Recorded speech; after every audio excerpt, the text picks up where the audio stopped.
বসন্ত মানে কানাডায় রঙের উৎসব। বসন্ত শুরুর সেই রঙের দেখা মেলে টিউলিপের বাগানে।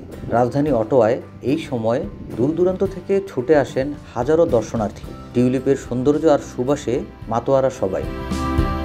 বসন্তে টিউলিপ উৎসব উদযাপনের ইতিহাসটাও বেশ সমৃদ্ধ।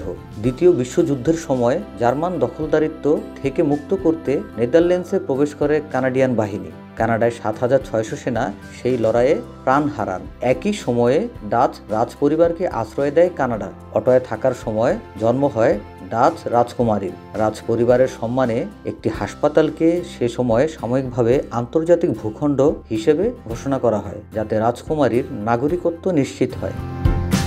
এই কৃতজ্ঞতার স্মারক হিসেবে ১৯৪৫ সাল থেকে প্রতি বছর ডাচ সরকার কানাডায় পাঠায় হাজার হাজার টিউলিপ বাল্ব।